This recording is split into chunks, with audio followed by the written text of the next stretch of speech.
Beautiful evening for baseball here. It's the Section 5 4A Championship on CCX Sports as Maple Grove, the number 5 seed, takes on number 2 seed Champlin Park. The Rebels pre-selected as tournament host this year, and as luck would have it, they end up in the championship round on their home field as well.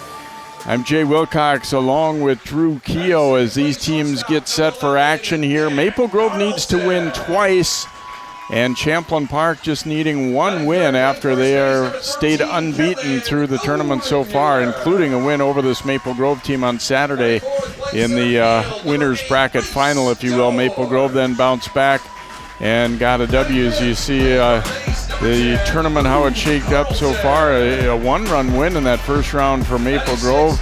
And then Champlin Park had a pretty tough one in the second round with Rogers. Maple Grove's had a couple of close wins, and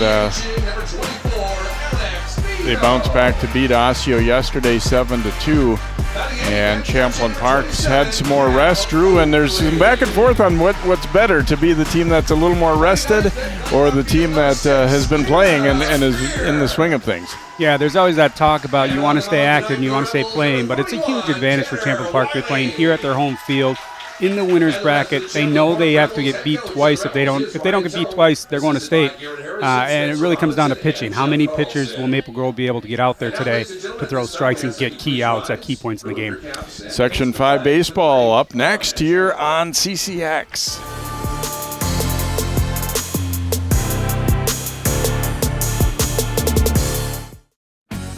At Topline Financial Credit Union, we love getting to be part of our members' big moments. Whether it's making home improvements, going to school, building a business, or even getting married. An interest-only home equity line of credit with payments as low as $50 per month can help you get there. It's just one of the ways we're helping our members on their financial journeys. Become a Topline member and let us be a part of yours, because connected, we all do better.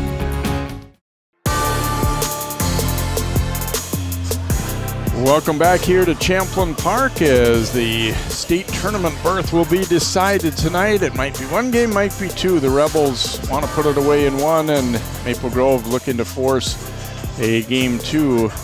And their thinking is then the pressure will switch to the other side into Champlin Park if they lose that first game.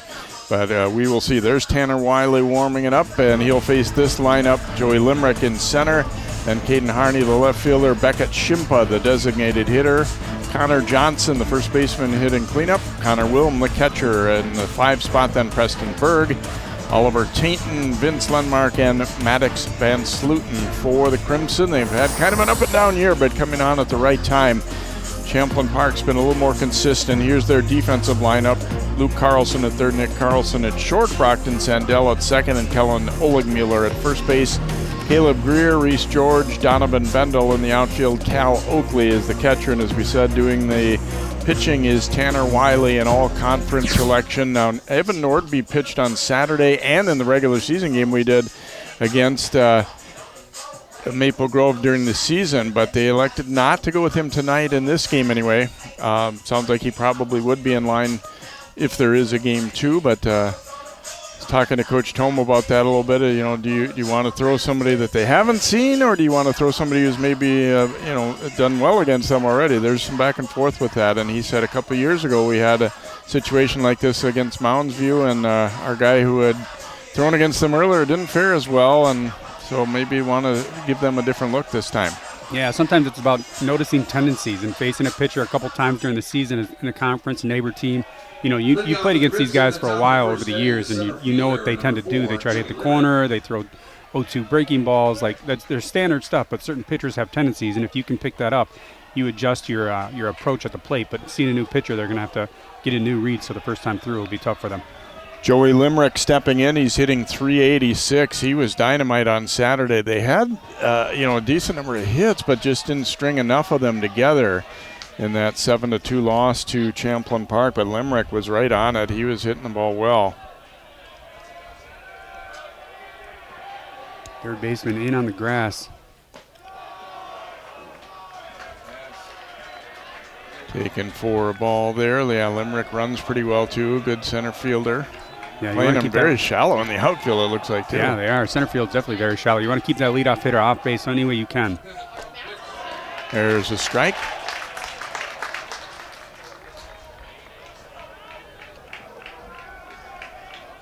Coach Tome said he has Wiley in class, 5th period, and he said he was dialed in. I felt good about how his his demeanor in class even, so that's good. Yeah, if you can get a kid paying attention this late in the school year in class, that's a good thing.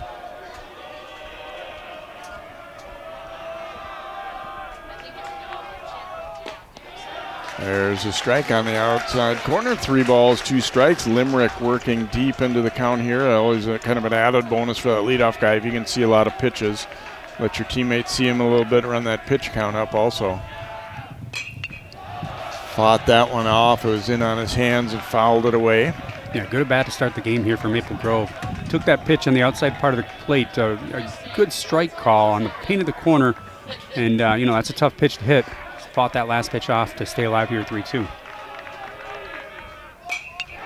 And fouling another one away. We do have a 3-umpire system for this section final as well, so that's something that's a little bit different. Obviously, in theory, you're seeing plays on the bases a little bit better with that third guy. Yeah, this is big time. Games to get to state are always fun. And you kind of expect that you're going to see some of your better umpires at this point too in terms of, consistent ball strike calls, which obviously can be a big factor in any game. And that one way outside, and Limerick will work out a walk here to start the first for Maple Grove, and Caden Harney will step up. He's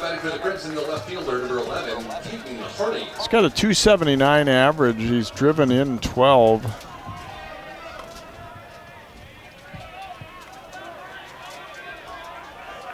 Keep the third baseman in, a couple steps in on the grass. Interesting here. He is squaring to bunt, offered at it but missed. And Maple Grove, a team that, it established with Darby Carlson there for a long time. It was, almost automatic. You'd see sacrifice in a lot of these situations, and in some cases they've continued that.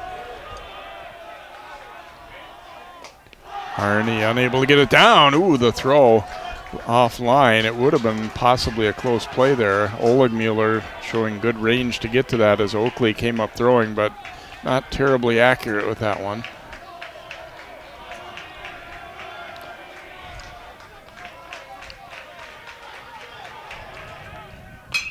Swinging away with 2 strikes now. Drives it pretty well to center, but Reese George getting back to it and will make the catch. So Harney hit the ball pretty well, but unable to get the runner over there. Limerick remains at first, and Beckett Shimpa will be the hitter, the DH today for Maple Grove.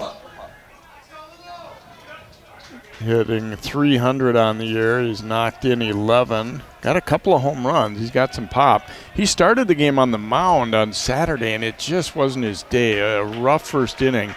Only ended up giving up 1 run, but runner is going. Shimpa swinging and fouls it away, but he just was having trouble throwing strikes and had an errant pickoff throw mixed in there as well. And Jeff Peterson said the Maple Grove head coach said we didn't pick a great day to have one of our worst games of the year, but that's the good thing about Double Elim. You're still here with a shot. Yeah, that's the thing about these kids. They're kids. There's a lot of pressure. One little mistake easily compounds, and sometimes you gotta cut it off and pull them out and let them go. Hey, next time get out there and show us what you got.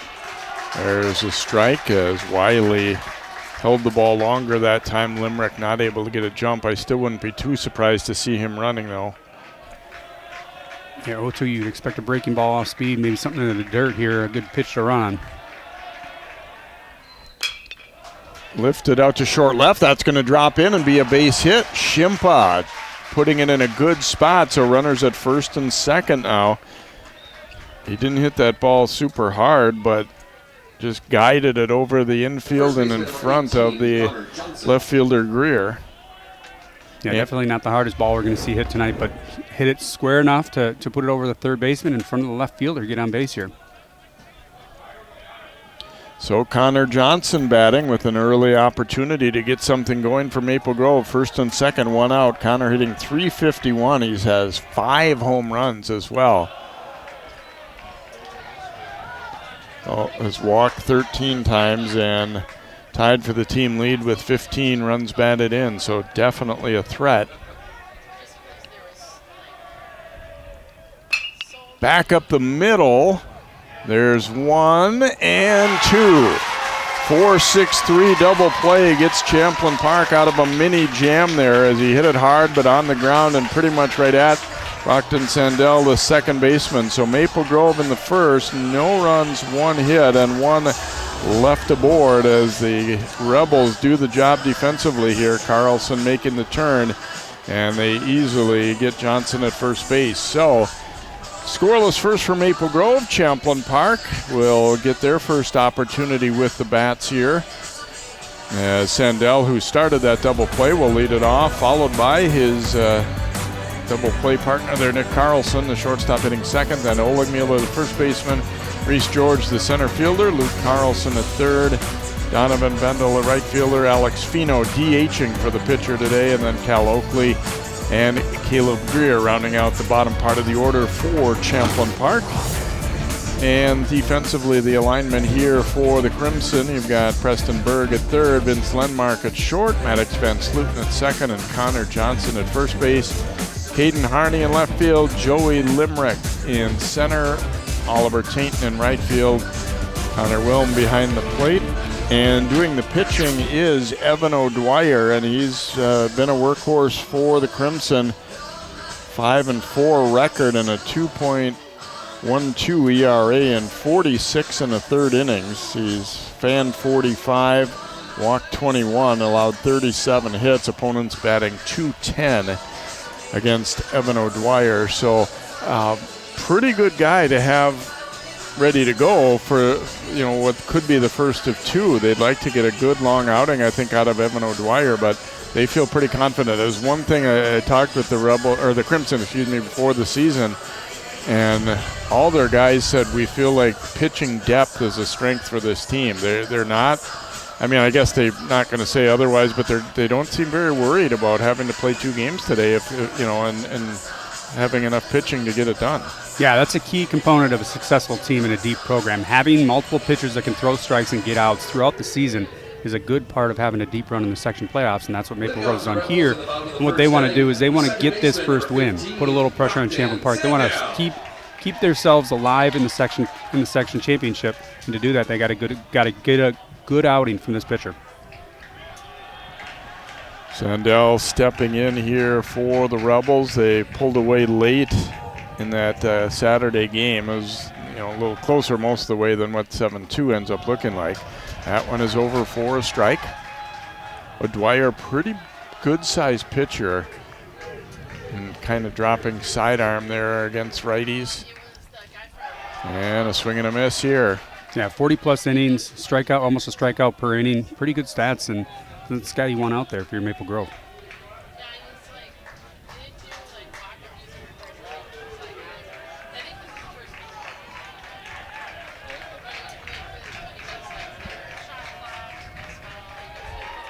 .02 here, and fouled away as he came back. Fastball went right after him.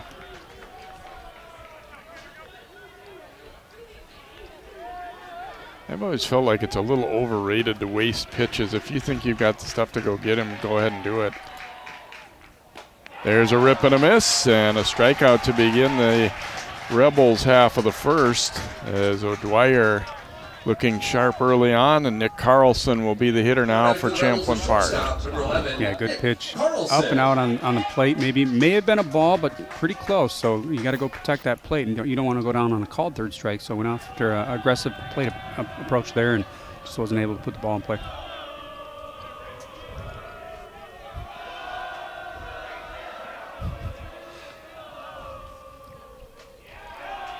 Champlin Park on Saturday had 3 sacrifice flies too. They did a pretty good job of getting some runners home when they got to that spot. Not necessarily like stacking base hits together, but sac fly is definitely something that can be a good part of a winning effort too. Yeah, little things. You said their loss for Maple Grove the other day was closer than it seems, and it's interesting when you say that, because unless you're there and watching the game, you don't understand what that means. I wasn't there, but I've definitely seen a lot of games where the score gets out of control, but it could have been a 3-2 or a 4-2 game late in the game, and little things start to spiral out of control, and that's typically what happens in a big win. Fouled away here by Carlson. And it's little things, and you said Maple Grove, they had a few hits, they just didn't string them together. It's stringing hits together to put runners across the plate is the big part of having a winning effort.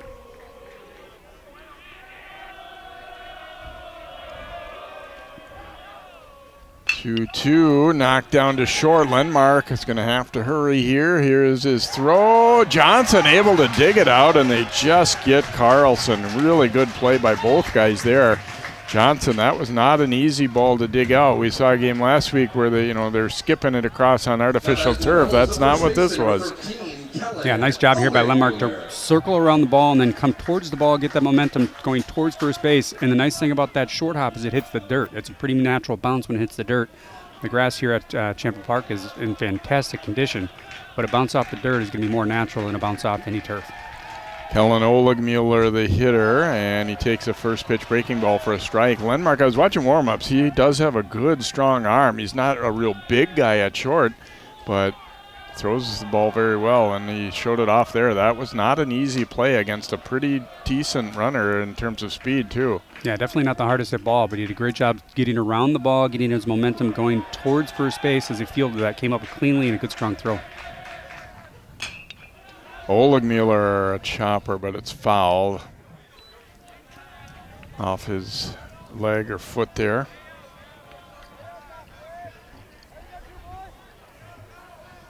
It's very early, but I'd say a good look so far for O'Dwyer. He's looking sharp out there. Yeah, he's been attacking the zone, especially on that first at-bat. That first batter, he just kept going strike, strike, strike, throwing hard. Didn't do too many off-speed pitches and kept attacking that zone. Sets the tone.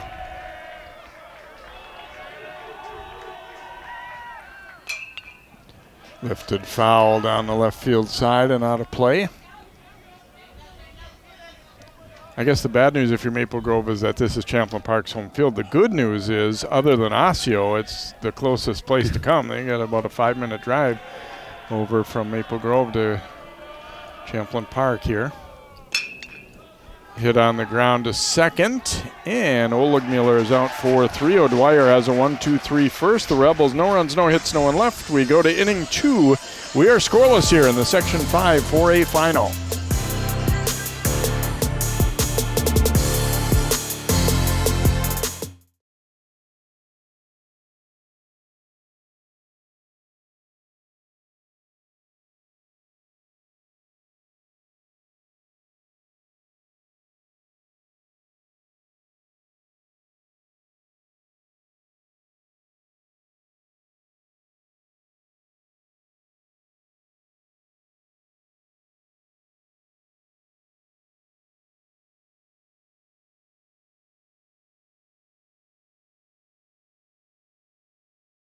CCX Media is the first place you go for local news and sports.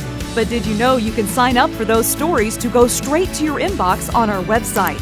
Simply go to ccxmedia.org. Click on the subscribe button, and from there choose which notifications you want to receive. Then we'll send your favorite CCX Media news, sports, and city events straight to your inbox. Sign up now at ccxmedia.org.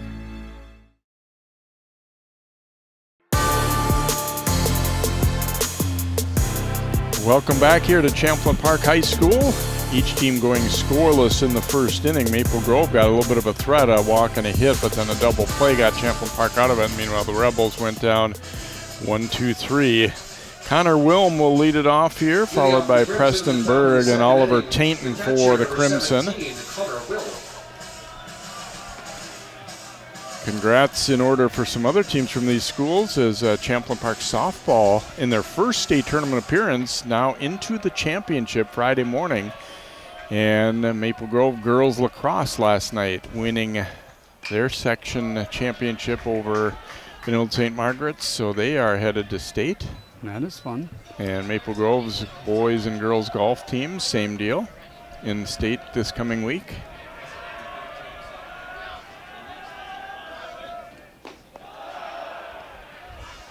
And both schools, of course, will have some track and field athletes in state as well.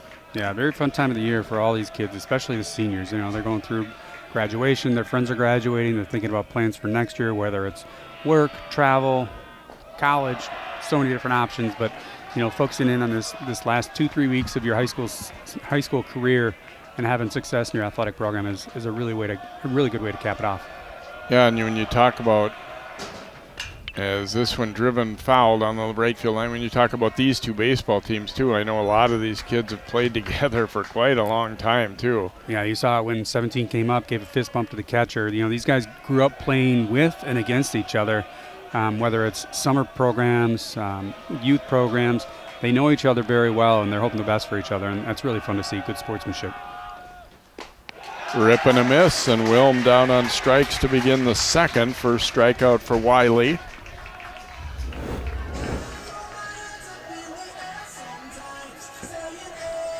Putting that ball in a good spot. Wilm couldn't get to it, and Preston Berg will be the hitter. Berg hitting .281 this year, 5 runs batted in. He's walked 4 times.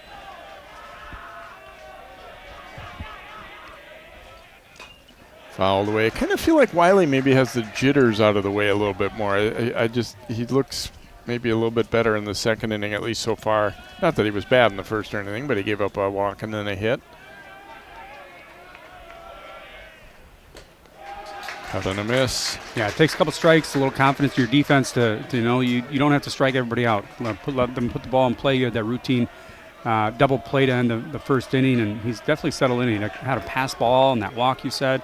So now he's starting to dial in, it looks like.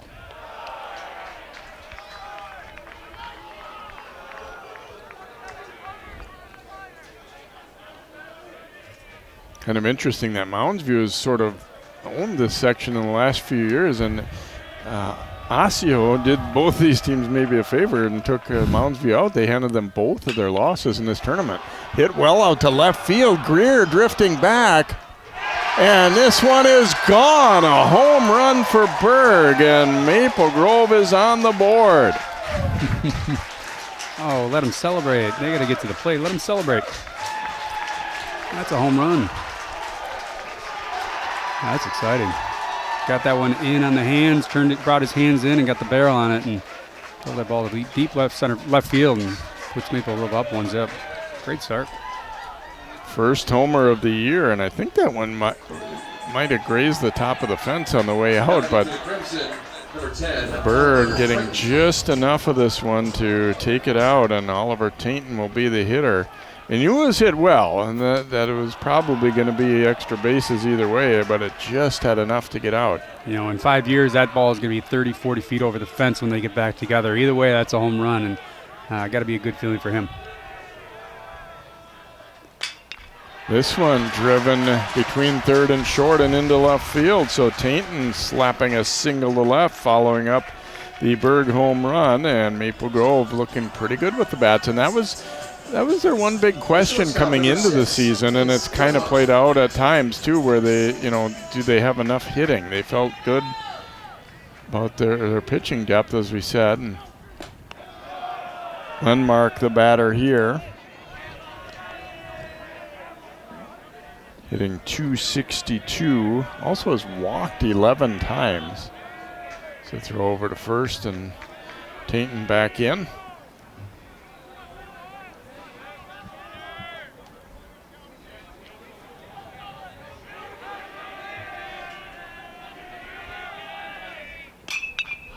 And slice foul and out of play.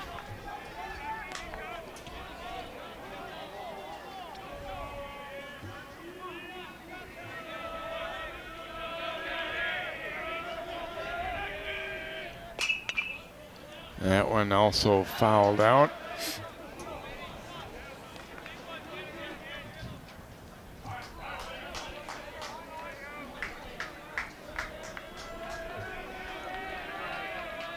Pretty big lead over there. Ooh, that was, for a moment, looked like it might get dicey for Tainton, but he was able to get back in. Yeah, decent running count here. You got a good a batter with really good plate discipline. Probably was able to put the bat on the ball pretty consistently, and 2 strikes maybe put him in motion here. He's definitely got Wiley's attention, and that's half the battle if you're that runner. Takes that one for a ball.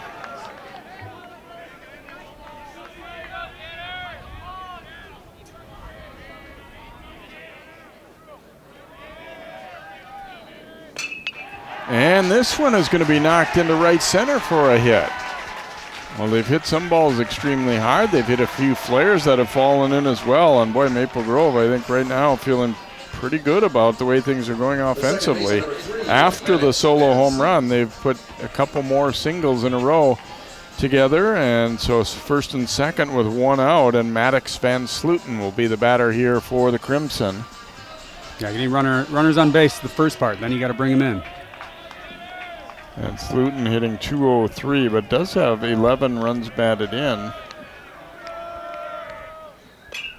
And with already one out, not showing any signs of looking to bunt those runners over, which would seem to be the thing to do in this spot. If you had 0 outs, I think it might be different, but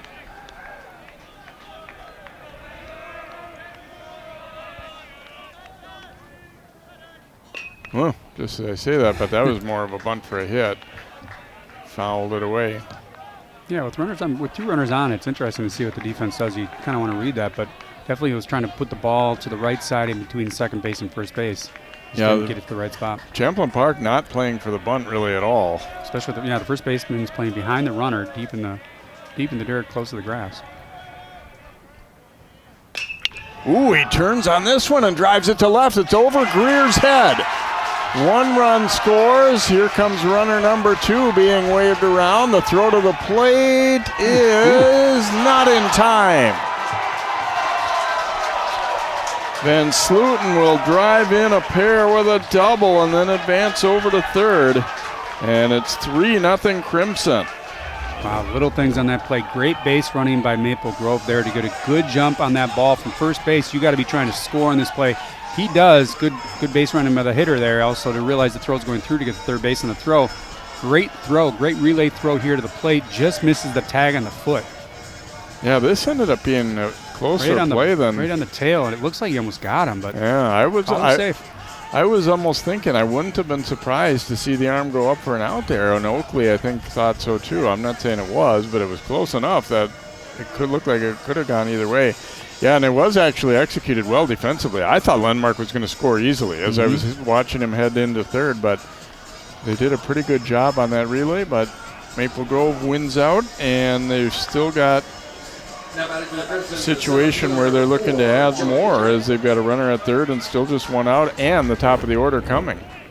Here's another look at a different angle on that tag play. Boy, I don't know. He may have been out. I think the umpire's in a tough spot there. You got to get a better angle, you think, but call him safe. That's the call. You move on. So the infield is in, taking out the aggressive safety squeeze. There it is. And he is out at home. Limerick tried to bunt it but didn't get a piece of it apparently. And Oakley had actually a fairly tough ball to field there. But he got it done and made the tag. Somehow the third baseman's glove ended up on the grass. I'm not sure. I think he ran in so hard that he dropped his glove. But good job by the catcher to realize that it was coming, got up and got that tag. And I don't know if he fouled that off or not. And definitely made an attempt at it. Obviously must not have gotten it. And there's the tag applied. So I think he called it a ball, but I think it was a foul tip. But a foul tip is a live ball. Foul tip caught is a live ball. Yeah, and that was not. So I don't know what they're discussing here. I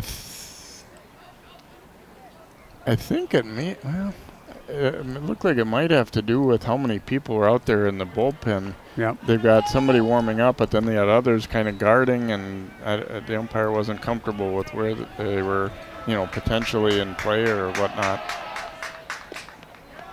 Outside for a ball there.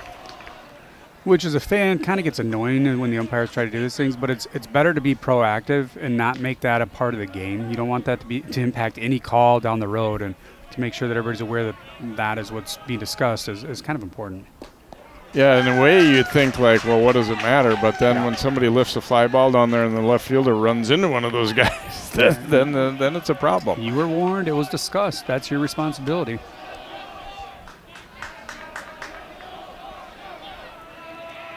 One and two count here to Limerick. So Wiley trying to get out of trouble here. 3 runs have already scored. Not getting that squeeze down certainly helped Wiley's cause, though. They get that runner at the plate. Again, I got to give Oakley some credit there for, catching that ball after the missed bunt and then also being ready to tag him. Oof. A rocket at the Champlin Park dugout. Heads up.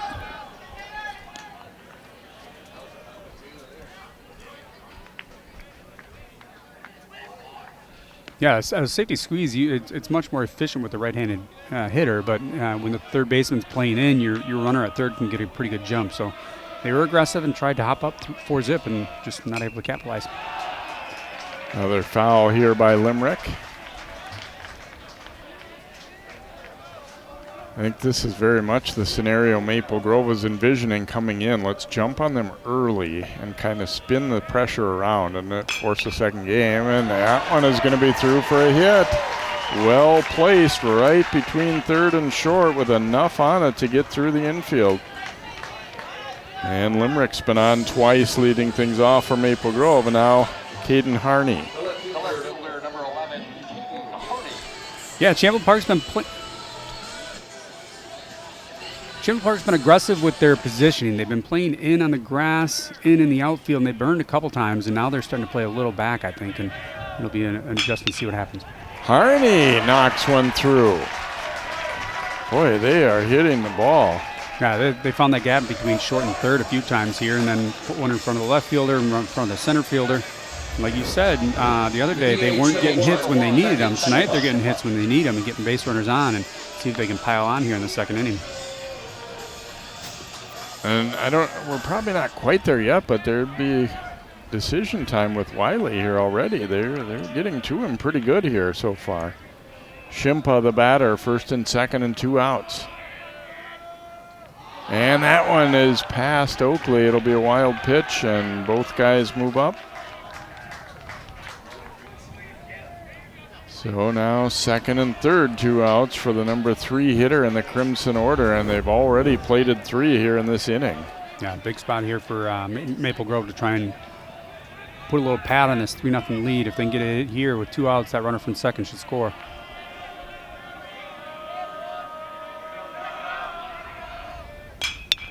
Lifted to left center, and this one might be down for a hit. It is. 2 more runs will score as it bounces to the warning track. Shimpa got more on that maybe than it first looked, and he drives it to the gap. A 2-run double, and it's 5-0 Maple Grove, and it's a possibility we're going to see a pitching change here. Coach Thome out of the dugout. It just hasn't been a good outing so far for Wiley. They're putting some balls in good spots and crushing others, and that mixture has been great for Maple Grove, and just too far to go for Greer and George to get it, and it will indeed be a pitching change coming here for the Rebels. So dream start if you're Maple Grove, somewhat of a nightmare start if you're Champlin Park here, as they will be bringing Joshua Henshin into the game here. So we will step aside for a moment here. Maple Grove blowing it open early here, top of the second. Crimson leading at 5-0 on CCX.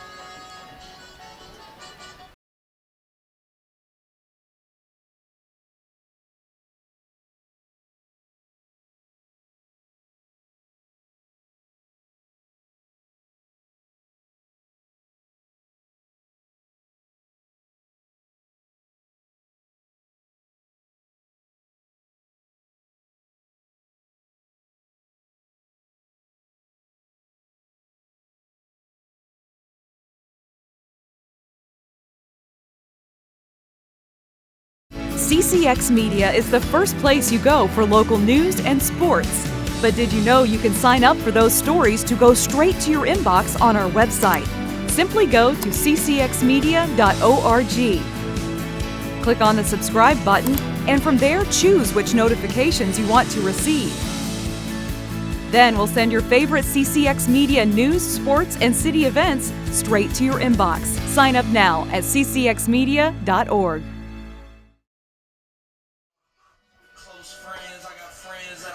Welcome back. A rough start for Tanner Wiley, and Maple Grove looking to continue things against Henshin here. Comes out of the bullpen.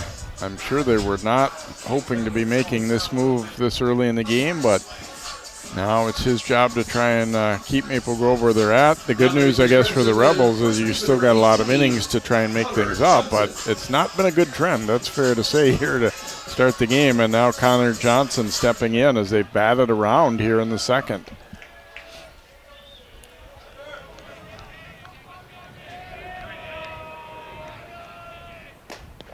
Takes a strike. Johnson, as you saw, double play ball in that first, although he did hit the ball pretty hard. It just was more or less right at the second baseman. Fouling that one back into the screen. Yeah, going back to that play in the first inning, he hit it really hard, just right at the second baseman. And the reason the second baseman was there is because he's doing exactly what he is now. He's decoying the runner at second to try and keep him close, but he's not playing deep in the hole like he typically would. High and away with that one.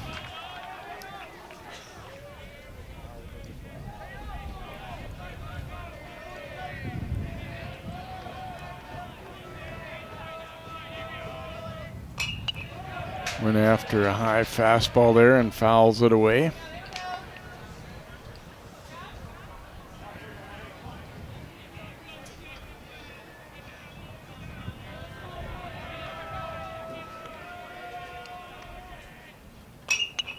And popping this one up, Oakley battling the sun a little bit, and he will stay with it to make the catch.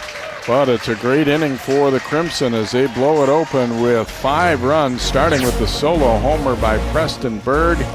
And Maple Grove leading at 5-0 as we go to the bottom of the second.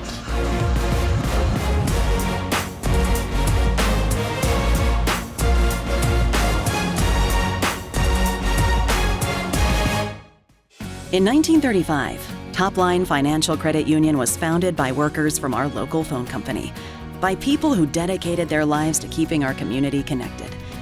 At Topline Financial, that dedication lives on because we believe that dreams are achieved when we connect with each other. So if you're dreaming of buying a new home or car, or planning for your future, or saving for that next vacation, connect with us. We'll help you get there, because connected, we all do better.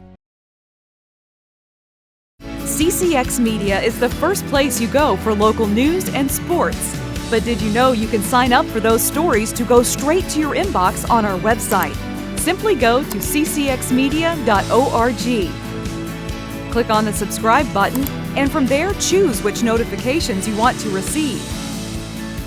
Then we'll send your favorite CCX Media news, sports, and city events straight to your inbox. Sign up now at ccxmedia.org.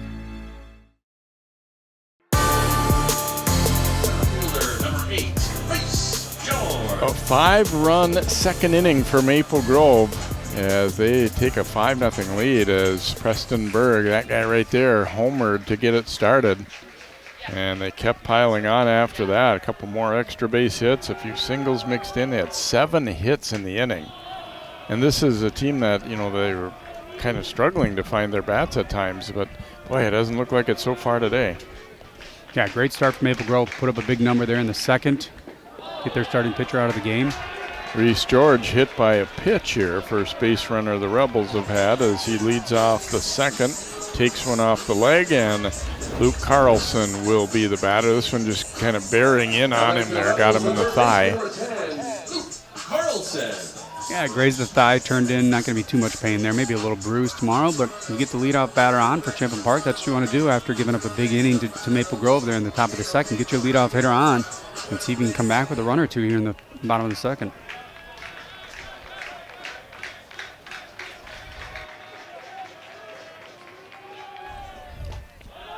Strike one to Carlson. George, pretty good runner, but gosh, when you go down early 5, you just can't afford to give away any outs. I would tend to think you wouldn't be running in this situation. Just you say that, you don't want to be too aggressive at first and get picked off. That'd be a momentum killer. Not that, like they have a ton of momentum right now, but you got to build little things here and one thing after another. 1-1 now to Luke Carlson.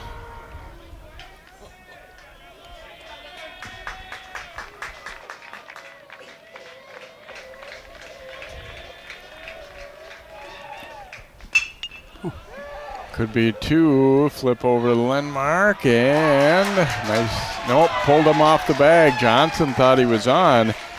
Umpire disagrees, so they'll get 1. They get the lead.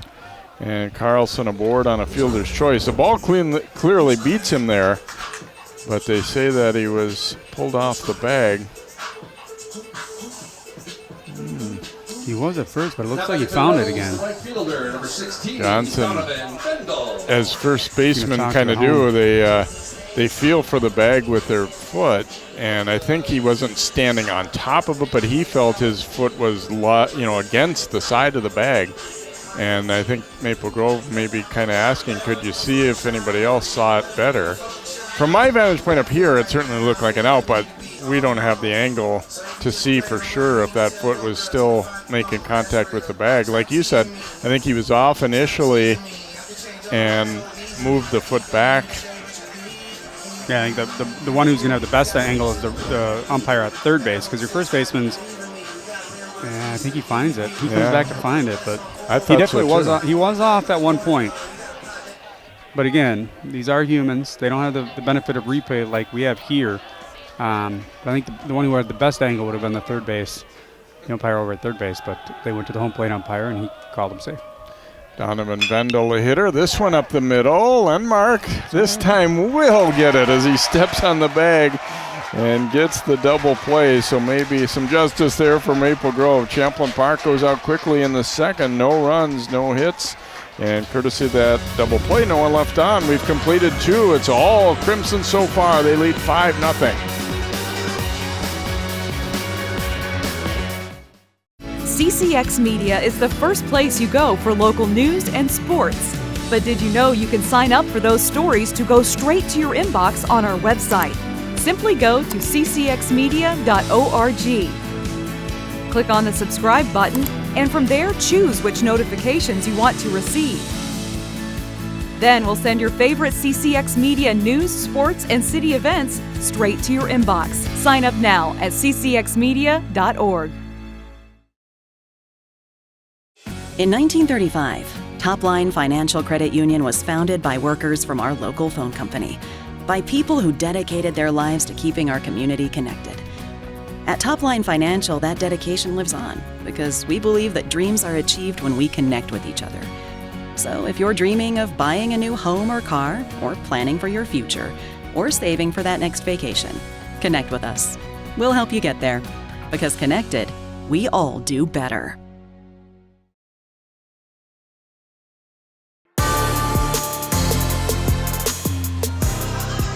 Lots of fans in the grandstand, but also down the lines watching as well. There's Pete Oakley, old friend of ours.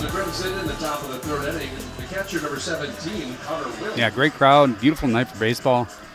And if you're Maple Grove, beautiful night for baseball 2 times. So Champlin Park wants to avoid that, and they got a tough hill to climb to get there.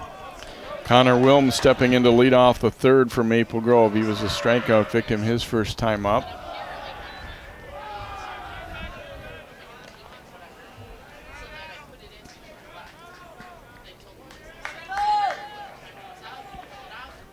Maple Grove wants to keep hitting, but the reality is that, there's certainly a possibility that they already have enough runs to win this game if they keep taking care of business like they have been, pitching and fielding wise.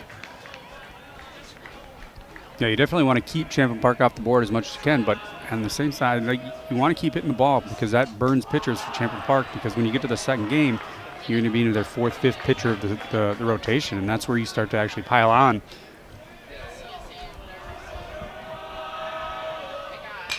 And you want to keep momentum as hitters, too. Here's a foul pop. Oleg Mueller over for a look, but that one a little bit out of even his reach.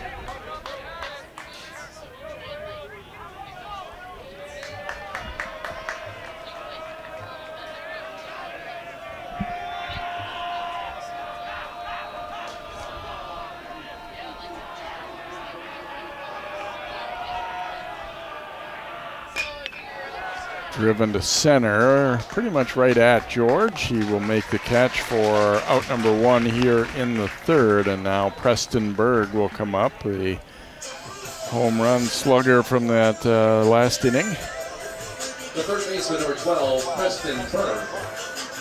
Yeah, if you're Champlin Park, you want to try and do what you can to get a 1-2-3 inning, get back in there and try and get some runners on base, build the momentum, and get a run across the plate to give yourself some, a little bit of life here.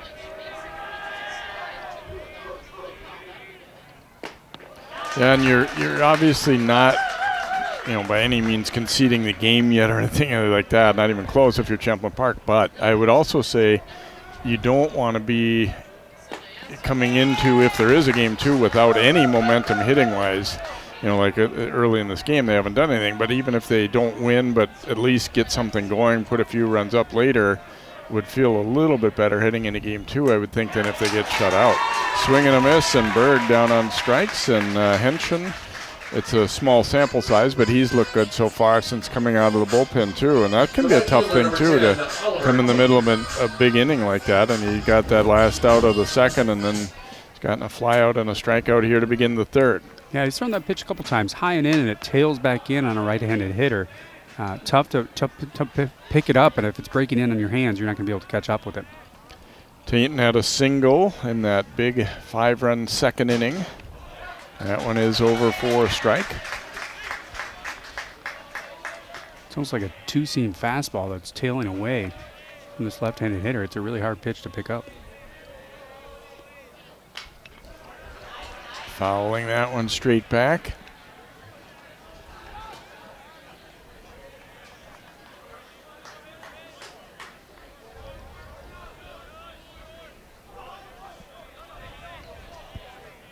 Ooh, and that one hits him. Right on the pad. He's got it. He's got armor. It's the best spot to get hit right there. So Tainton aboard with 2 outs. Happening to the Crimson, the shortstop, number 6. And Lenmark will be the batter. Worth every penny that they spent on that tricep guard there. Bicep guard. Tricep. First pitch fouled away. Lenmark had a single to keep that string going in that second inning. It seemed like everybody who came up was putting the ball in great spots and driving it. And started with the home run, but there were some other impressive hits throughout the inning as well. Yeah, big hits in big spots and great base running, aggressive base running by Maple Grove. Yeah, and even early in this game, even the balls that, like we've talked about, that weren't hit especially hard, have been put in good spots. They've found space, whether it be in short right, short left field, a few between third and short.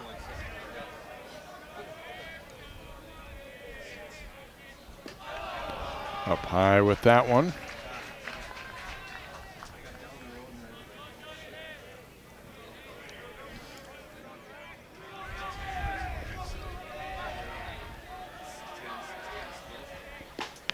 There's a strike. So 2-2 as Henshin trying to get out of the inning here and keep his team down by just 5 rather than letting it expand. To short right field, and Olegmuller can't come up with it. It's a foul ball. That's a tough one for the first baseman as he got all turned around, and it was just a little bit too far for Bendel, the right fielder, to get there. Yeah, it would have been a great catch, but just didn't get a good read on it. And you want to run back as far as you can right away and then come back in the ball, but just wasn't able to get there right away.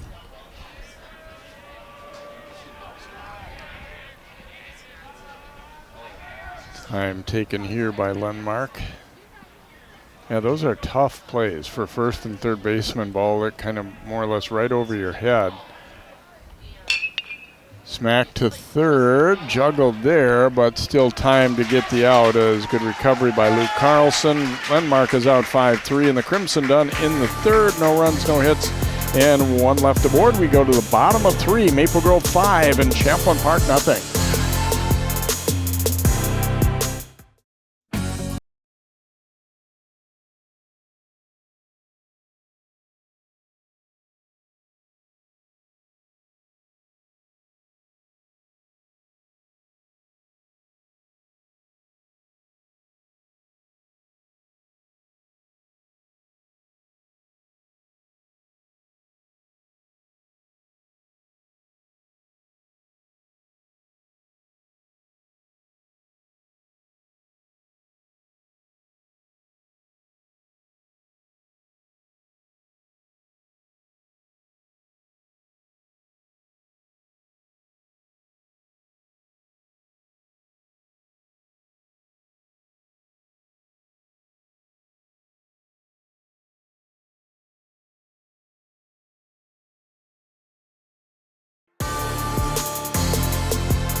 Number 24, Alex Fino. Welcome back here to Champlin Park. Jeff Peterson and the Crimson.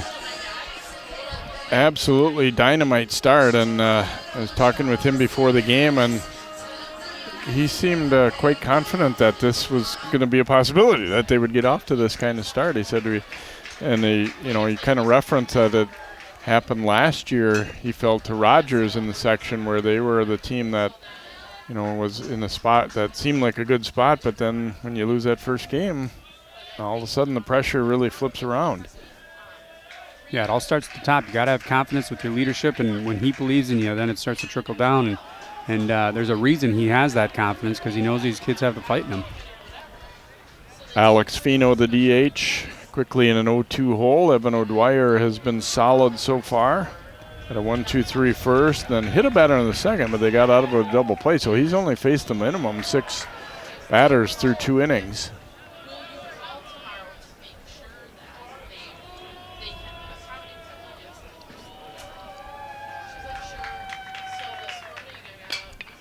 And line but foul down the right field line. Here's where, too, if you're Maple Grove, you don't want to get ahead of yourself and start thinking that you've already got this one wrapped up or anything like that. Yeah, you don't want to bank on anything. You got to seal this one up and make sure you get that win first. You don't want to make any strategic moves until this game is done.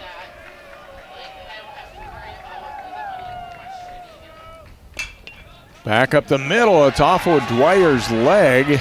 And the throw to first, though, not quite in time, as Fino will beat it out for an infield hit. O'Dwyer had a long way to go to get it after it went off his leg. I actually thought this was going to be an easy play to make it, but he did a good job pouncing. And I was thinking he might have been out.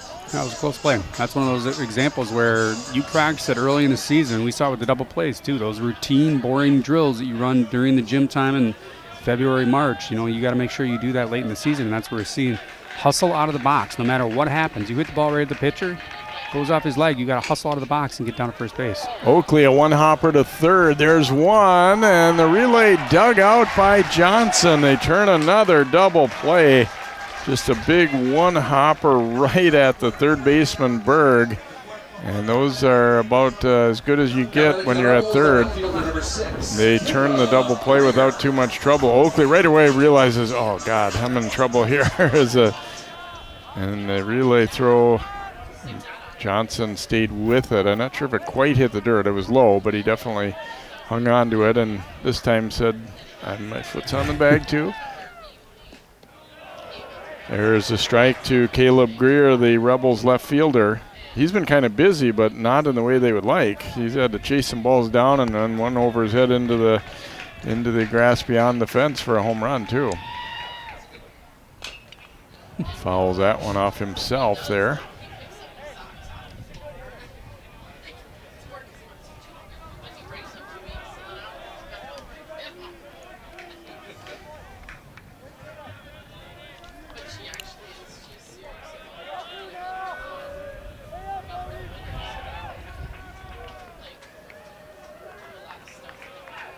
0-2 coming from O'Dwyer.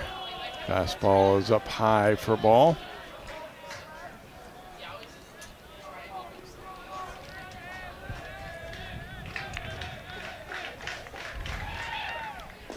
And a rip and a miss, and O'Dwyer strikes out Greer. So another good inning for O'Dwyer and the defense as they turn their second double play.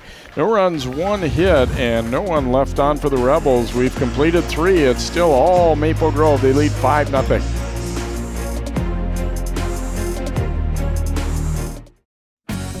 At Topline Financial Credit Union, we love getting to be part of our members' big moments.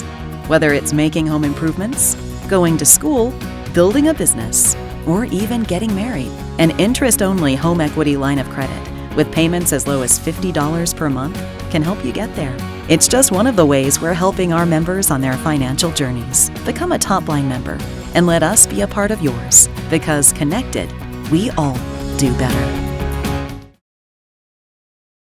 CCX Media, your source for great local programming, is available on Amazon Fire TV, Apple TV, and Roku. Our free app allows you to stream all 3 of our channels live. You also have access to a large on-demand library, including full sporting events and daily newscasts. To find us, go to the store, search CCX, and download our free app. Then sit back and enjoy all of your favorite local content. The CCX Media app, available on Amazon Fire TV, Apple TV, and Roku.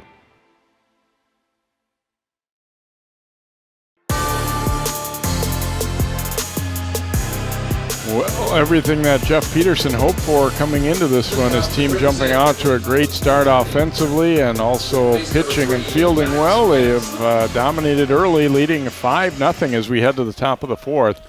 Again, Maple Grove, if they win this one, would force a game 2 for the title, as Champlin Park was the undefeated team in the tournament so far. Maddox Van Slooten knocking it down to short, and he is thrown out there by Carlson, Nick Carlson that is. So 6-3 on the putout to begin the 4th inning. It hit the back of the mound, but it didn't really seem to change direction or anything. Carlson had no trouble sticking with that one. Yeah, it's one of the benefits of playing at your home field. You know that ball is going to bounce off the back of the mound, off the turf. You know there's special areas in the field where you got to be aware of, but that was a pretty routine ground ball to start the inning. Limerick driving it to left, and Greer able to stay with that one and squeeze it for the out. Limerick was on base the first 2 times and gave that one a pretty good wrap too, and not necessarily an easy ball to deal with there, but I thought that was a pretty well played by Greer. And now Caden Harney is the hitter. He had a single as part of that huge 5-run second inning for Grove. Takes a strike here.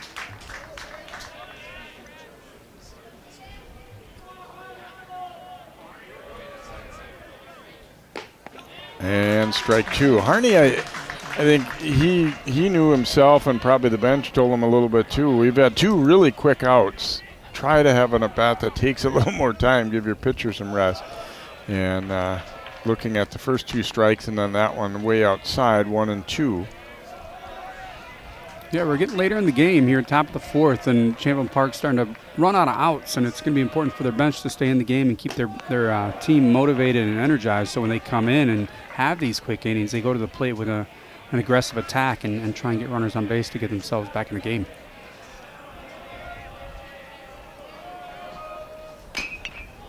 Little tapper here, but it's going to be foul. Good thing if you're Champlin Park, because Harney was going to easily beat that one out if it had stayed fair.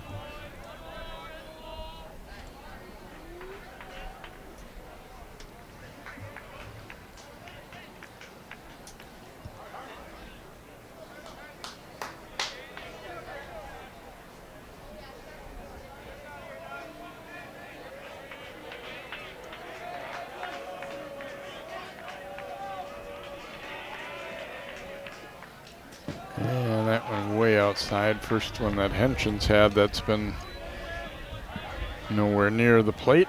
No harm done with nobody on base. So 3-2 count here to Caden Harney. Shimpa waiting on deck, hoping to get an opportunity in this inning, or if not, then he'll lead off the next. Taken for a ball, and Harney will be aboard with 2 outs here for Maple Grove.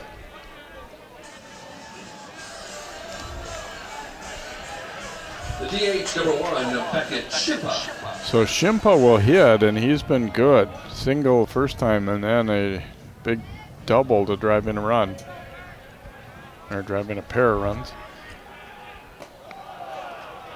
Yeah, his last at bat, he got a ball down in the zone, drove it to left center field, and it tailed away from the center fielder, and the left fielder really didn't have a chance to get the ball.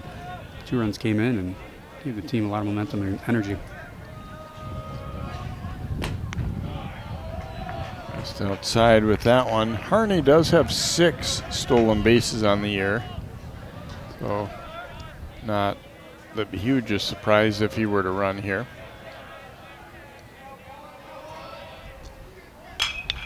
Shimpa driving it to deep center. George spun all the way around, but then gets to it and makes the catch.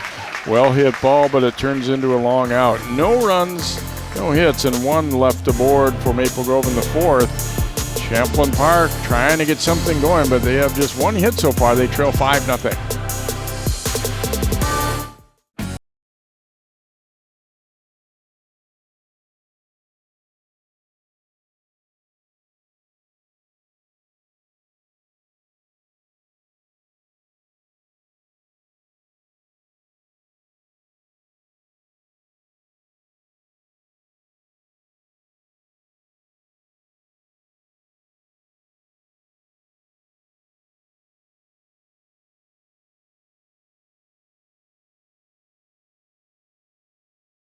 CCX Media is the first place you go for local news and sports. But did you know you can sign up for those stories to go straight to your inbox on our website? Simply go to ccxmedia.org. Click on the subscribe button, and from there choose which notifications you want to receive. Then we'll send your favorite CCX Media news, sports, and city events straight to your inbox. Sign up now at ccxmedia.org.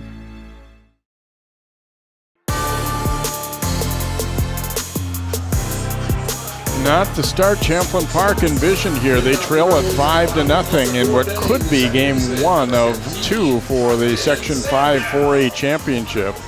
Ryan Tome and company trying to get it going a little bit here. They haven't had much offense, and they go to the bottom of the 4th. They have the top of the order up, Brockton Sandell leading it off. So only 9 batters faced through 3 innings by O'Dwyer. He's hit 1 and gave up an infield single, but in both cases they were erased as part of double plays. Yeah, double plays are huge at this level, especially when you're only playing 7 innings. You keep that lineup from turning over too frequently and keep the runners off bases. It's a big part of the game. Again, still a lot of game to go, but I was thinking to myself somewhat jokingly when there's just that 1 hit, O'Dwyer might lobby to have that change to an error on himself. And so it wasn't, not going to be a hit. He said, I'll gladly take the E if I have a no-hitter. But just that hard grounder that went off his leg and then was beaten out for an infield hit by Alex Fino. Outside with that one here. Sandell trying to get it going here for the Rebels.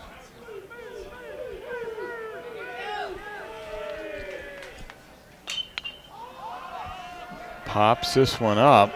Berg just into foul territory will make the catch for out number 1. Yeah, if you're Champlin Park, you want to keep working that count. You want to get runners on base, of course, but work that count. You don't want to make these quick innings easy for Maple Grove. You want them to see if they can turn over a pitcher or 2. So if there is that game 2, you're looking at their 4th or 5th pitcher of the day, because they've had a much tougher schedule to get to this point. Maple Grove has. And you want to see them, turn over a pitcher or 2 here in this game if you end up losing. Carlson bounced to short his first time up on a nice play by Lenmark. Following this one down the right field side, that'll get out of play.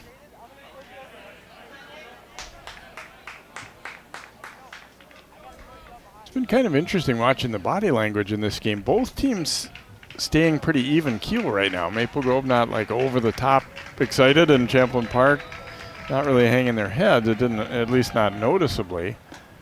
That one almost hit him. Yeah, it's still fairly early. I mean, if Maple Grove's able to get out of this inning without giving up a run, they're in a really good spot. But, if you're Champlin Park, you have a second game if you lose this. So, you have one to play with. But you want to stay energetic. You want to stay up in the game. And if you're Maple Grove, you don't want to get overconfident. You want to just, focus on the task at hand. You're coming in as the loser's bracket. You got to have another. This is the first thing. If you don't win this, you're not alive. So you got to focus on this, and then next game will have a little more intensity. So it will be interesting to see how the emotions play throughout this evening. 1-2, and he throws the high fastball past Carlson, swing and a miss for out number 2, and now Oligmuller will be the batter for Champlin Park. That's what getting ahead in the count will do for you. Maybe in a different county you might be taking that pitch, but definitely going to swing at it. And that spot, you don't want to get called out on strikes. Oligmuller ripping it but foul down the first baseline. He grounded to second in his first time through. Yeah, from a hitter's perspective, when you're ahead in the count, you're looking for a pitch in a specific spot. Especially if it's 2-0, 3-1, you want to look for a really small area. When the ball is there, you swing hard. When you're down in the count, you're still swinging hard. You're not changing your swing too much, but you definitely have to protect on anything close, and that was the situation there.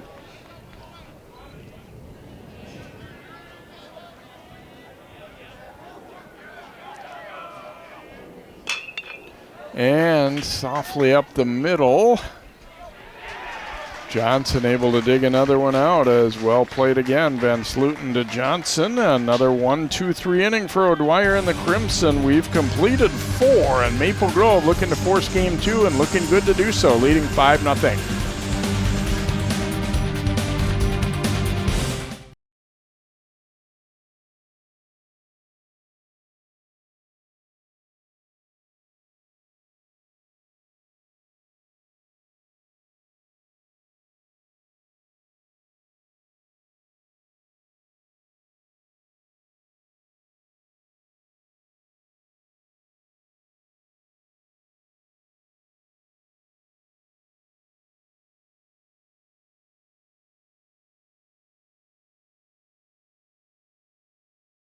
CCX Media is the first place you go for local news and sports.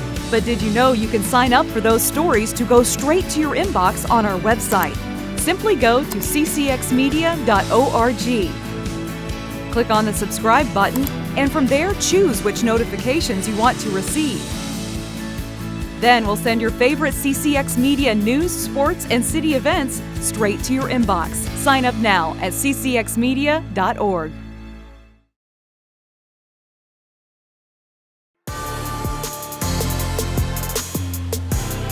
Welcome back here to Champlin Park. It's the Section 5 4A baseball final round. Maple Grove with a big 5-run second inning. All of the scoring came in that top of the second.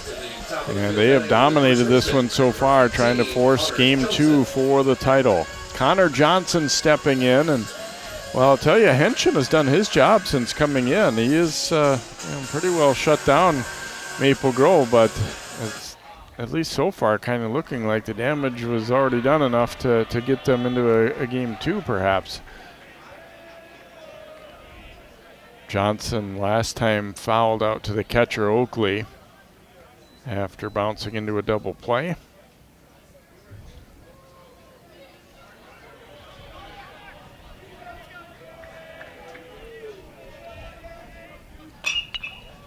And this one lifted out to right field, playable and caught as Johnson is out. We do have a new catcher in the game, by the way, as it looks like Jaden Oligmuller is now behind the plate. I've never seen that little wrist thing. That's kind of slick. I wish I had that when I was young. With that mitt dangle, you don't have to put it in under your arm. Makes it a lot easier not to lose that thing. Connor Wilm is the batter.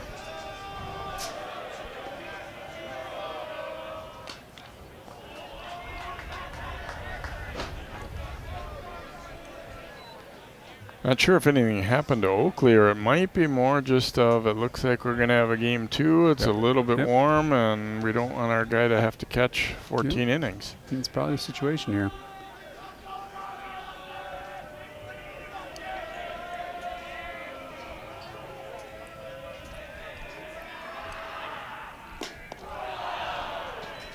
Low and away with that one.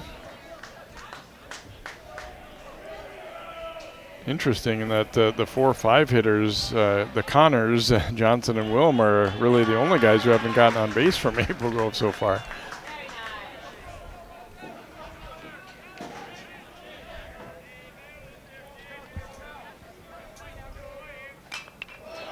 Fouls that one back into the screen.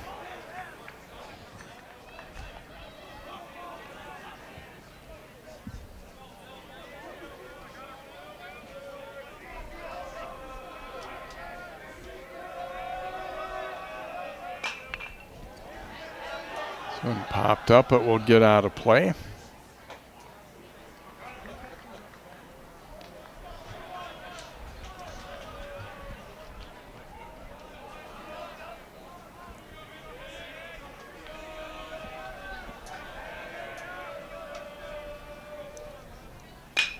Hit hard to third, and that one is going to be too late to get him, and Connor Wilm will be aboard.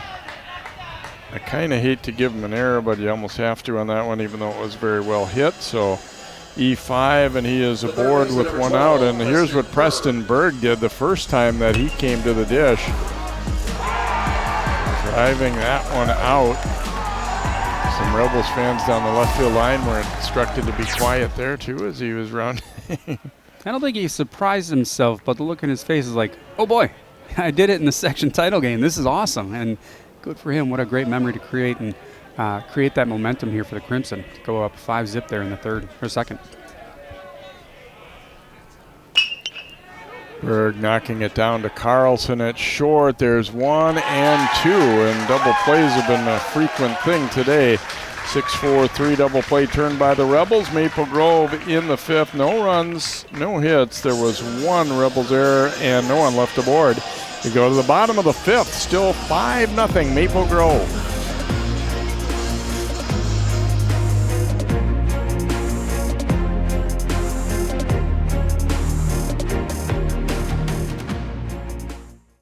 In 1935, Topline Financial Credit Union was founded by workers from our local phone company, by people who dedicated their lives to keeping our community connected.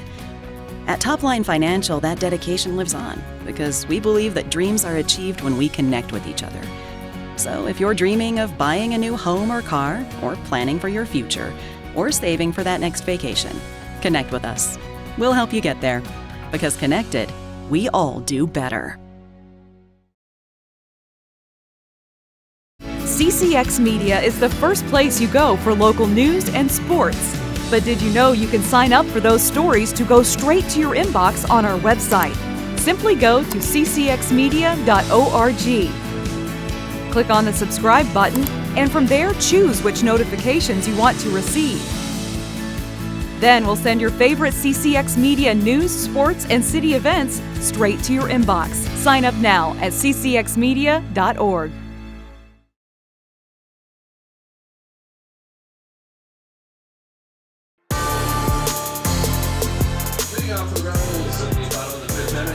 Maple Grove, a big second inning, carrying them to a 5-0 lead here. All 5 runs coming in that second inning. And meanwhile, on the other side of the coin, they have really shut Champlin Park down. Evan O'Dwyer has been very good, and his defense has been very good behind him as well. Reese George will lead off the bottom of the 5th for Champlin Park. He took one off the thigh first time up.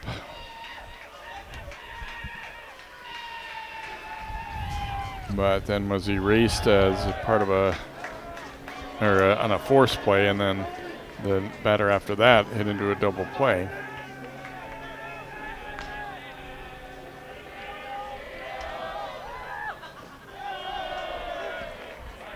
Kind of what I was talking about earlier, Drew, comes into play a little bit here too, where I feel like for Champlin Park, again, even if they don't get enough runs to come all the way back, to do something offensively would help their momentum or their morale a little bit heading into game 2. And instead, that's a rather slow grounder to second, and George is out 4-3, and Luke Carlson will be the batter. Yeah, you're getting pretty deep into the game where you face the minimum amount of batters. That's pretty impressive outing here by Maple Grove, and something to build on. But for Champlin Park, as you said, you want to build on something little. You want to get a couple runners in scoring position, put a little pressure, see if they make an error here and there. So, they don't just go into the second game with all the confidence in the world. You want to make them feel, be aware that, hey, we're the top, we're the higher seed here. We're playing at our home field. We're definitely in this. That's a fair ball right down the third baseline. Carlson will dig for second, and he is in. Luke Carlson, just the second hit of the day for Champlin Park, and he put that one in a good spot as right down the line. Berg, no chance to get to it. Yeah, good solid contact. Just goes over the base, stays in fair territory, across the base path, travels over to foul territory, far enough over into left field territory to get down to second base pretty easily. Looked like Carlson had a little hitch rounding first. I thought for a moment they might have, at least somewhat of a close play on him, but it didn't turn out that way. Donovan Vendel will be the batter here, and he takes a strike. He hit into a double play last time, as we said. We've seen a few of those as the Crimson have turned a couple, and Champlin Park also a couple.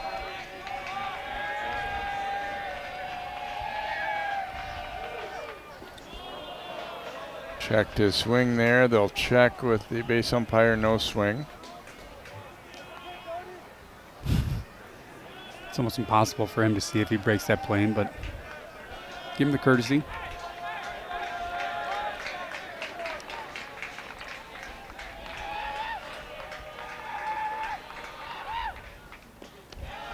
That one is over for a strike.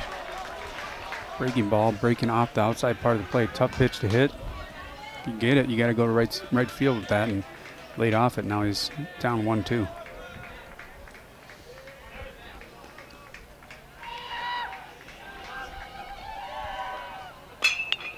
Drives it to center field, but right at Limerick, and he will make the catch. So well positioned defensively there as he was swung over a little bit to left center, and no trouble with that one. Yeah, easy one for him to catch. Tracked it right off the bat. Didn't have to move too much. Made sure the runner didn't get in position to tag up, and gets that second out. Alex Fino, who bounced one back off the pitcher's leg, O'Dwyer, and then just beat it out for an infield hit. So he bats with the runner at second and 2 outs. Tapping it foul. Really, that ball down the third baseline there by Luke Carlson's kind of one of the really first well-hit balls they've had all day. Yeah, I mean, they've had balls that were hit fairly well, but not a lot of power on them. They squared them up, but they didn't really have a lot of power on them. That was the one that found open space and scooted down the line.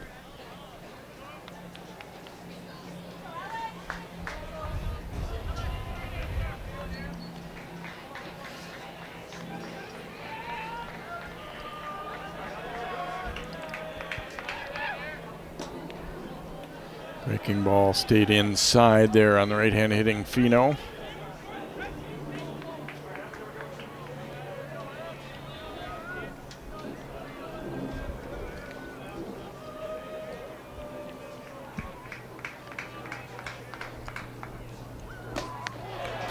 Rip and a miss at a high fastball. O'Dwyer looking to get out of this inning, keep that 0 on the board.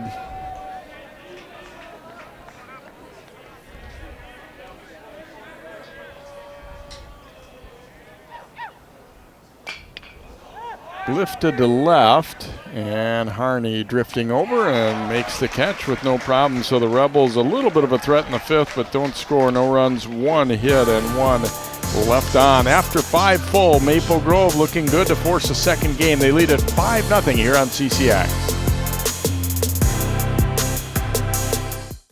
CCX Media, your source for great local programming, is available on Amazon Fire TV, Apple TV, and Roku. Our free app allows you to stream all 3 of our channels live. You also have access to a large on-demand library, including full sporting events and daily newscasts. To find us, go to the store, search CCX, and download our free app. Then sit back and enjoy all of your favorite local content. The CCX Media app, available on Amazon Fire TV, Apple TV, and Roku.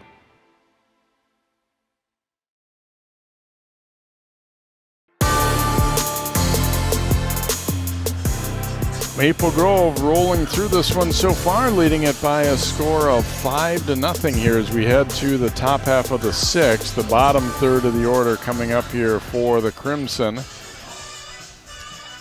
And look at the tournament appearances. They have made 9 trips to state, last coming in 2022 for the Crimson. It's interesting. I think both teams came into this season feeling like this is a spot that they could and should be in, contending for the title. They kind of got there in a little bit different ways. I mean, no doubt about it, Champlin Park had a more consistent overall season than Maple Grove, but what matters, I guess, ultimately is what happens here tonight. And so far, Maple Grove has looked very good, trying to force that second game for the championship. Yeah, both very big schools with great youth programs that feed into these high school programs. So every year they should be in position to make a run. It's not like they have a window of opportunity. Of course, they do see windows where there's a junior class that's going to be really special, but every year these two schools are here to battle. Oliver Tainton leading it off here, and he turns on that one, drives it right at the right fielder, though, and the catch made by Vendel. That was a well-struck ball, but it turns into an out. One gone in the sixth, and Vince Lenmark will be the hitter. Yeah, good solid contact, just unfortunately hit it right at the right fielder. You know, we've seen balls that weren't hit nearly that hard. They get down and have a key start to a rally, but... And there's another one. Yep. Not hit quite as hard, but still very playable, and 2 quick outs here in the sixth. And I'm going to give a little credit here to what Henshin's done since he's come in. Boy, he's really settled things down that after that huge second inning against the starter Wiley. Maddox Van Sluten will bat now for Maple Grove. Well, and what he's done, I mean, you could say, like, okay, but they're looking like they're probably going to lose this game anyway, but he certainly saved some potential pitching for their team in game 2. There's a strike. Maddox had a 2-run double as part of that big second inning. Boy, at that time, and again, obviously things can change. You change pitchers and all that, but at that time, I wouldn't have liked the odds that they would still be stuck on 5. It sure looked like they were going to be bashing the ball all day, and it hasn't really materialized after that second inning. Yeah, they had a nice little string of hits in a row and key positions where they had runners on base, and they got a big hit, and that's what put them in the position to be up 5-zip. And you thought they were going to just, steamroll through this, but Champlin Park put a halt to it, and they're still in this. But really, you got to get the bats going late in the game. Pop up here, Oligmuller calling the pitcher off and will make the catch. At first, it looked like Henshin was going to try and catch that one, but Oligmuller was loud enough to make the play. No runs, no hits, no one left for Maple Grove. Go to the bottom of the sixth. It's 5-0 Crimson.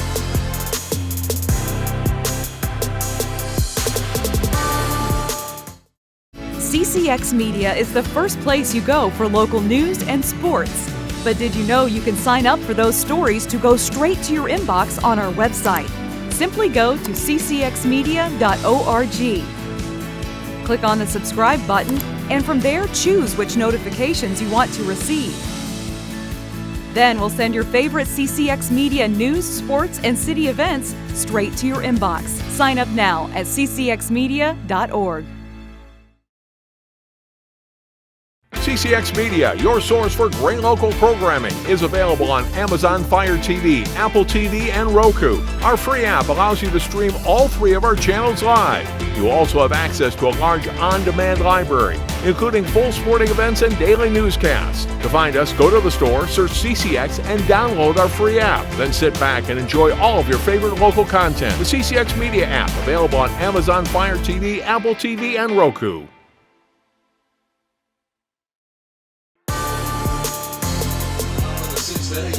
Welcome back here to Champlin Park High School, and Jaden Oligmuller will bat here in the number 8 spot. He came in to replace Oakley defensively. We saw the Maple Grove at tournament appearances. Champlin Park has made 4 of them, the most recent in 2017. They still very much alive to do so, but it looks like they're going to probably require a second game to try and get that done. So Jaden Oligmiller will lead off in the 6th, and he takes a strike from O'Dwyer. You know, Dwyer just throwing strikes, hammering that strike zone. Don't even let the hitters get it ahead in the count. Get that first strike and control the at-bats here. Lifted out to center. Limerick drifting over into left center and will make the catch for out number 1. Gonna have a pinch hitter here for Champlin Park as Christian Dull will bat.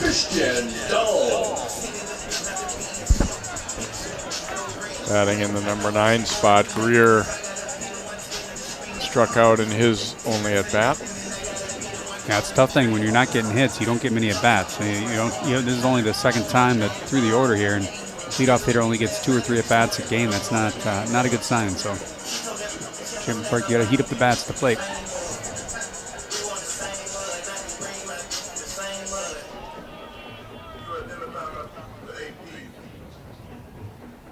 Umpire getting it down. Who's pinch hitting here as Dull comes in. I guess the good news, if there is such a thing, is this has been a pretty quick game. So if there is going to be a game 2, it turns into a long night for everybody. Fans, players, and umpires, and us. At least it's nice out. Strike taken there by Dull.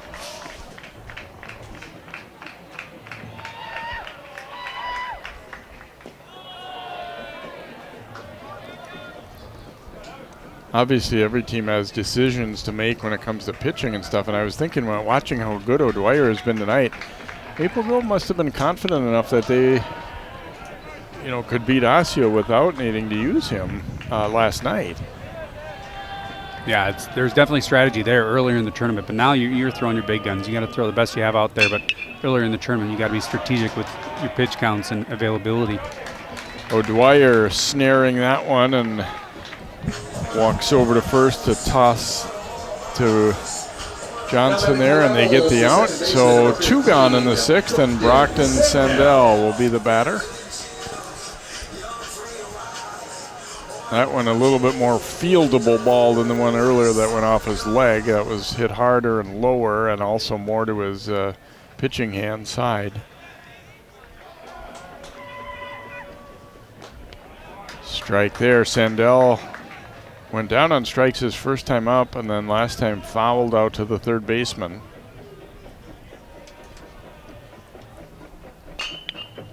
Lifting this one to center field. Limerick calling for it, and will make the catch. Another 1-2-3 inning for O'Dwyer. No runs, no hits, no one left in the 6th. We have played 6 in what looks like it'll be game 1 for the title. Maple Grove 5, Champlin Park nothing.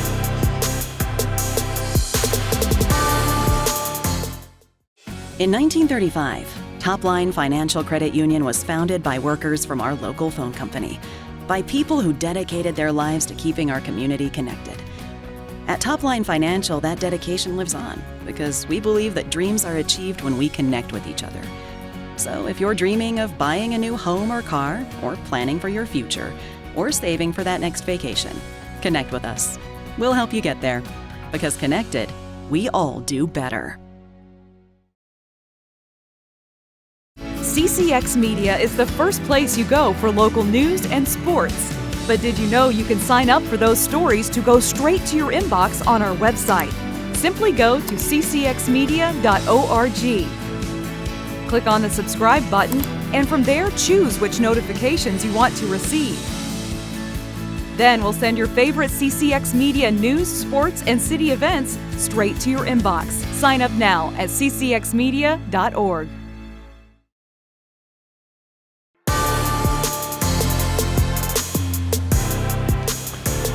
Welcome back here. That Canine fan, not sure if that's a Rebels or Crimson fan, but looks like Champlin Park side there. Well, we had a very eventful second inning, and then it's just been kind of some routine innings, not a whole lot happening offensively either side after that, but the damage was done. Maple Grove took command of this one and have stayed in command, leading at 5-0, and Henshin has done a marvelous job after coming out of the pen, but Limerick, the batter here to start the inning. Bouncing it over to Carlson. Throw a little bit low, but Olermuller stays with it. Nick Carlson throws Limerick out 6-3 on the putout to begin the 7th. And Caden Harney will step up for Maple Grove. Yeah, pretty quiet game outside of that second inning for Maple Grove. Nice play here by the shortstop. Just gets the runner by a half a step. But like you said, not a lot of threatening situations for either team outside of that little window of scoring for Maple Grove, and that's all they've needed so far.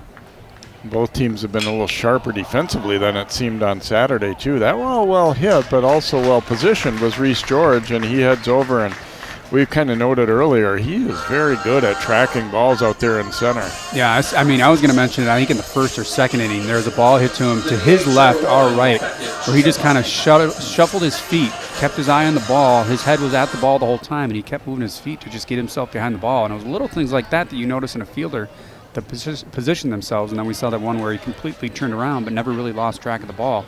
It's a good sign of an outfielder who has good positioning and ability to track a fly ball. Beckett Shimpa, the batter, and bouncing that one fouled.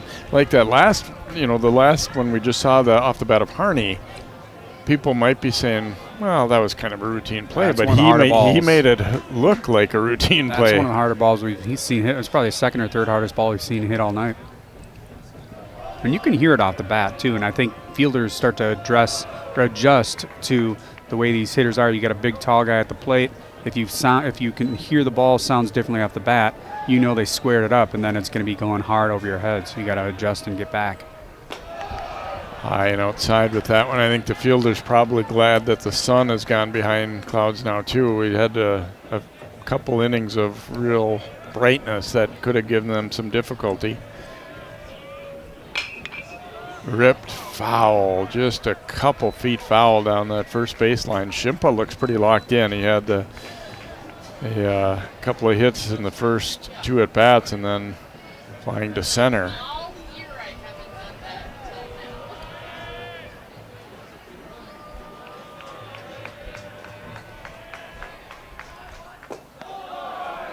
Takes that one low.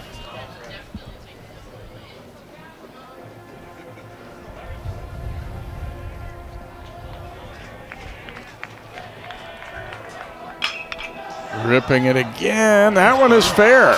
Just inside the line this time. Shimpa will dig in for second, and he will hold on there with a double, his second double of the game. Any insurance runs at this point of the game are welcomed if you're Maple Grove, and this ball ripped down the line just inside the line or puts up a little chalk, but definitely a fair ball and good hustle down to second base.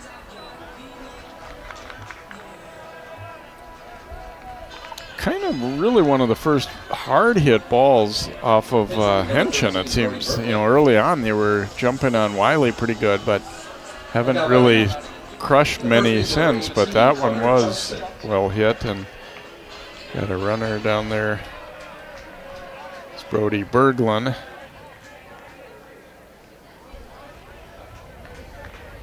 It's Connor Johnson stepping in.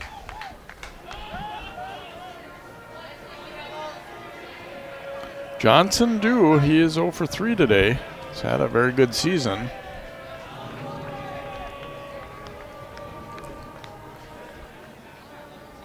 Ooh, and that one gets him in the helmet. Looks like he's all right.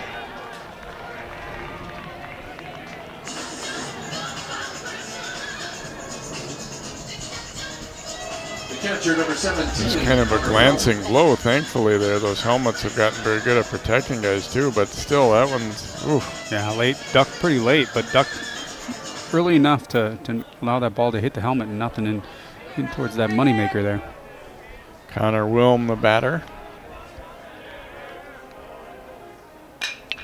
Driving this one to deep right field, but it'll stay up and be playable, and the catch made, so Crimson done in the 7th. No runs. They had one hit and a couple left aboard. We go to the bottom of the 7th. Game 1 for the title. Maple Grove still leading at 5-0.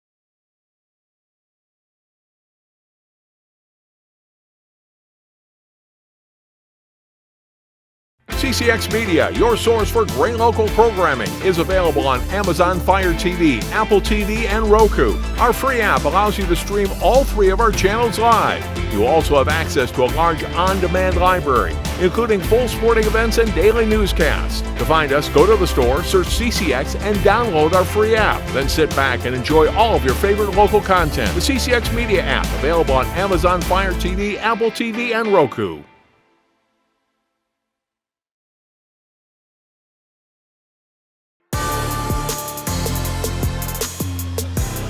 Bottom of the 7th inning, Maple Grove, the team that had 1 loss in the section tournament coming in, has dominated this game. They lead 5-0, looking to force a second game that would decide the title. Champlin Park won their first 3 section games, including over Maple Grove on Saturday, but it has been a much different story in this one, thanks in large part to that guy too, Evan O'Dwyer. I mean, we talk a lot about that offensive inning, but he has just been dynamite, shutting them down, working quick, getting outs. Their defense has been solid behind him.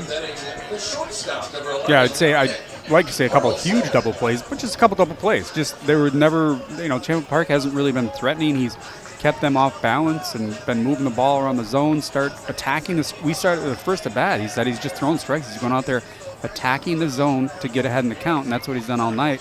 And he keeps throwing strikes and putting himself in a position to work the count and then relying on his defense, and he's had a couple nice double plays from his defense behind him. Nick Carlson leading off the 7th. 2, 3, 4 hitters for Champlin Park. They've got a long way to come back, but this would be kind of the spot in the order you'd like to have up if you're going to get something going. Carlson, though, is 0 for 2 today. I mean, really everybody on this team has struggled to do much against O'Dwyer. Fouled away down the right field line here. Yeah, this is one of the better pitching outings I've seen in a while. I mean, being this deep, you're in the 7th inning, you've had one extra batter. I mean, that's pretty impressive.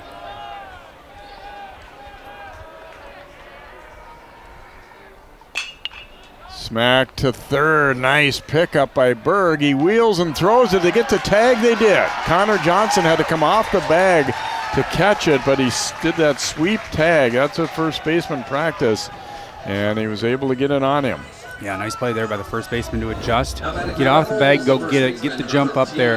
And if you're a runner, you want to read that body position of your first baseman and get down and slide. You usually don't tell your runners to slide into first base, but on those types of plays, when the throw is high, you got to adjust and stay down and try and avoid that tag. And that would have been a situation where a head first slide with your left hand going to the bag would have been a safer play.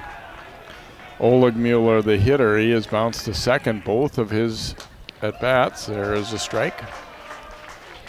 Good play by Berg. I mean, it was a hard hit ball, but he seemed to have a little trouble with his footwork, and that led to that that throw being a little bit high.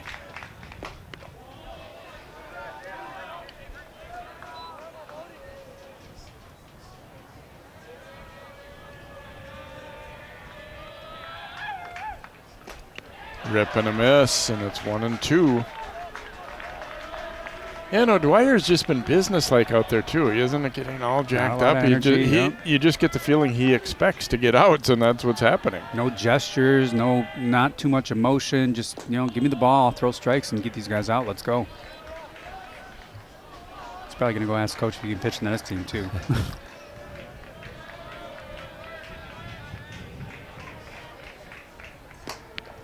Tried to get him to chase there, and he wouldn't go for it.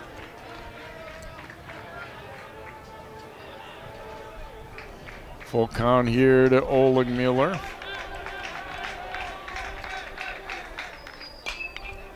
Fouls that one away.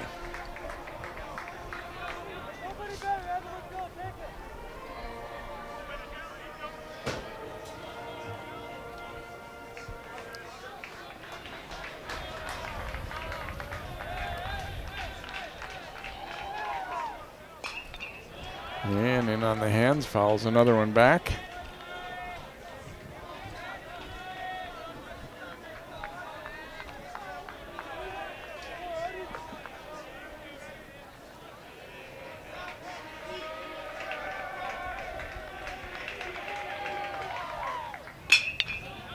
Knocking this one to second again, but not quite able to get to it this time. That'll be through for a hit. As Van Slooten had a long way to go to get to that one. It looked like he might at least be able to knock it down, but it didn't quite happen. Now back to the Rebels, the center fielder, number 8, Reese George. Yeah, one of those plays where I think he thinks he should have had it to help his pitcher out. His pitcher's been having a great game, and feels like he wanted to get that second out there, but it wasn't able to come up with the ball. And Champlin Park has a little bit of life here. Preston Nelson will run at first base for Kellen Oligmuller here. So Reese George, the hitter, man on and one out here in the bottom of the 7th.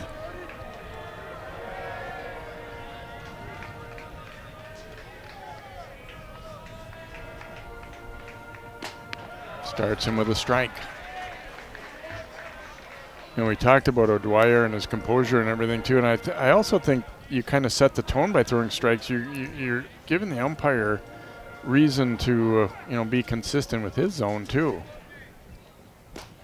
Sometimes when people are all over the place, it kind of almost filters down to the umpire where you're not sure what you're going to get call-wise too. Yeah, consistency is huge for both the batter and the pitcher. The pitcher knows where they're going to be able to get strikes if they're able to accurately, consistently throw strikes.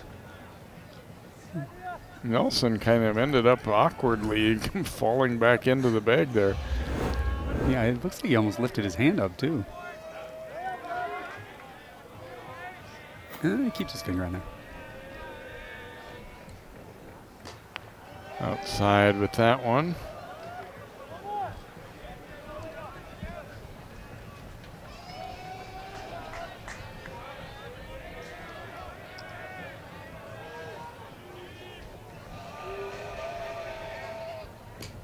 And misses away again here. So 2-2 now to Reese George.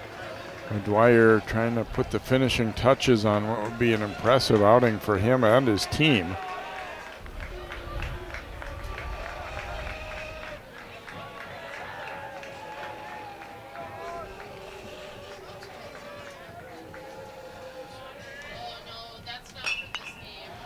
Fouled away by George as the battle continues.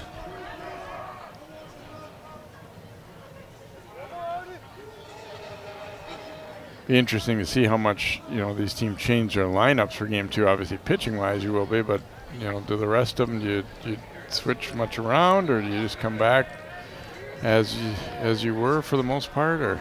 Yeah, what changes do you make? Would if you're Maple Grove, do you change anything in the lineup? What about position players? High and away with that one.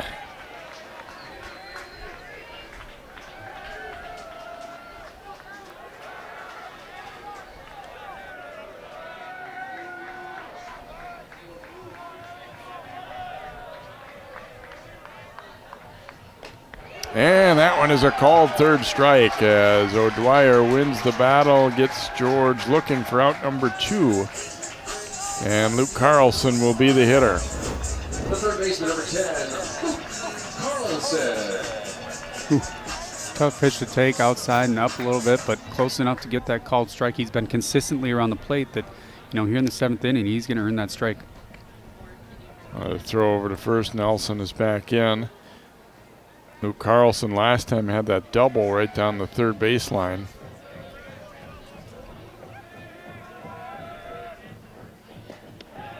Takes that one for a strike.